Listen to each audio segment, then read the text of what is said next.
Биз жана мен айткандай ой конушубуз керек. Башка жолу жок.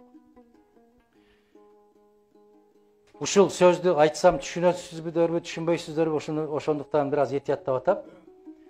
Кыргызстанга күчтүү, сабаттуу, так, даана, ой, жол, бардык маселесин билген жигиттин келишине көп өлкөлөр кызыктар эмес.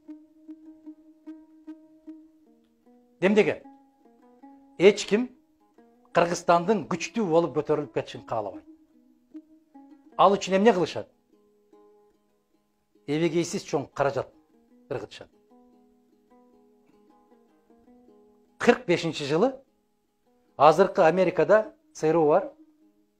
Ошол кызматтын жетекчилеринин бирөө ушинтип жазган эле. Биз Советтер Союзун жок кылыш үчүн эч бир курал колдонбой бир гана жолу бар. Ал кандай жол деген? Өзү жооп берип атат, өзү жооп берип атат. Суроо берип. Биз улуу баалуулуктар деген нерсенин баарын жокко чыгарышыбыз керек деген. Тарыхын тескери кылып окутушубуз керек деген.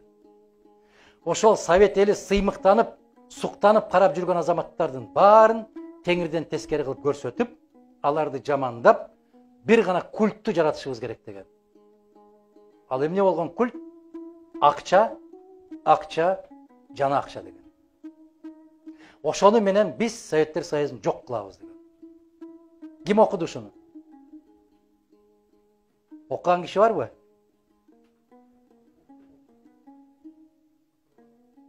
Мына караңыздар эми. Ошого алып бардыбы? Караңыз. 28 баатырды айтып калдыңыздар. 28 баатыр болгон эмес. Бул элди баатырдыкка чакырыш үчүн жазылган башка деген макалалар аябай көп чыкты. Өтө көп чыкты. Советтер Союзунда биринчи жолу төшүн дзотко тоскон ким болгон? Жарымгар Матросов дейсиңер, Жарымгар Матросов, Чолпонбай Төлөбердиев дейсиңер. Эми караңыздар.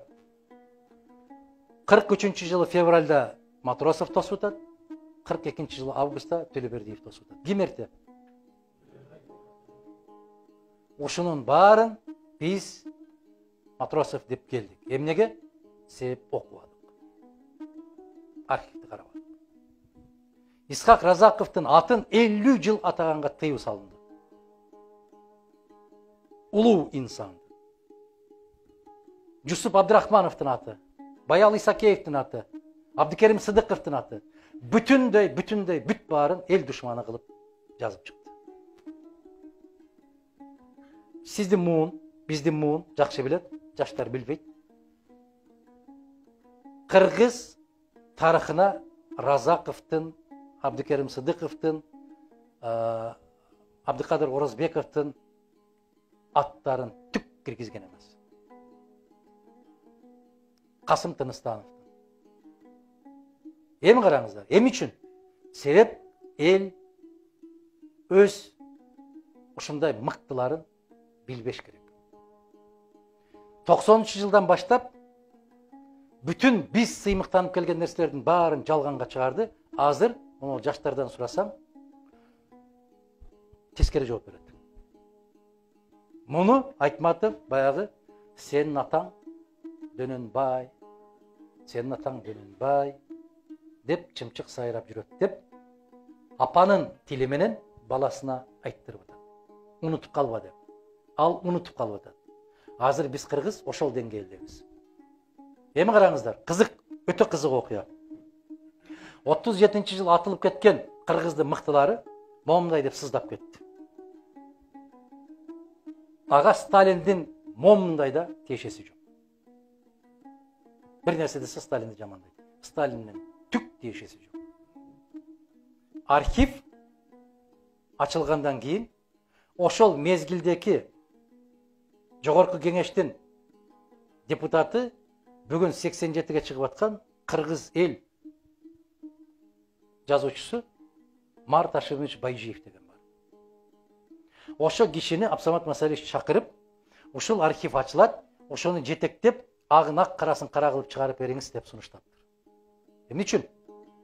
Себеп Март Ашемичтин атасы Ташым Байжиев Манасты изилдеген инсан катарында ал дагы репрессия болуп атылып кеткен. Ошого кызыктар инсанды таап, киргизип койгондон кийин ошол архивде отуруп алып, аябай чукулап издеп карап, бардык атылгандардын эмне максатта атылгандыгы карап чыкса, бардык атылган кыргыздардын аркасынан жазган ким экен? Азамат. Салиховду ким билет? Сиз билсеңиз керек. Жок, Лелектен дейм. Билбейсизби? Мейли. Мана ошо киши дагы үйлөнгөндөн кийин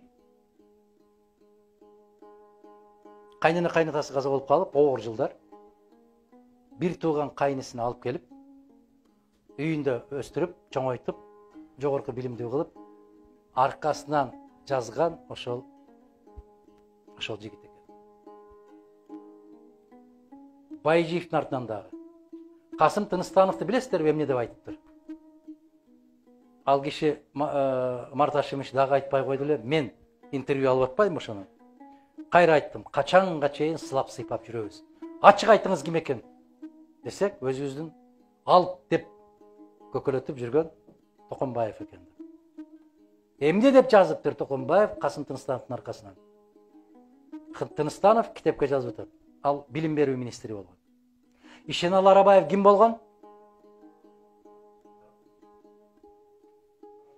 Алфавитти, ошондой кыргыз алфавитин түзгөн киши болгон. Касым Тыныстанов экен. Ошондой деп жазып атат Тыныстанов. Ородо даның толо болсо, короодо малың ток болот деп. Аны Алыкебиз эмне деп жазыптыр бияка? Бул ашыкча эгиниңди өкмөткө тапшырба деп атат. Орого толтуруп кой деп атат. Деп жазыпты. Деп бияка жазып атат. Балка. Биздин көзгө басар азаматтардын бүтүндөй баарынын аркасынан жазгандар жанындагылар. Исхак Разаковду дагы өкүртө жазгандар, президиумда отургандар, өзү көтөрүп областка, районго, борбордук комитетке жетекчи министр кылгандар. Эмне каныбызда бар ушундай. Мыкты чыккан азаматтын баарын тынчтып турган өзүбүз. Азыр бүгүнкү заманда ошолор акчаны берип, муну жаздырат, сизди жаздырат, сизди жаздырат. Не деп жаздырат? Толгон токой жалган жашыкты жаздырат. Анан сиздер окуйсуздар. Ошол жемездегилдей кыргыздардай болуп. Ой атаң, озурай, муну киши деп жүрсө бул да бүткөн турбайбы? Дейсиздер. Ошонтип жек көрсөтүп, жаман көрсөтүп туруп, анан акырында жок кылат.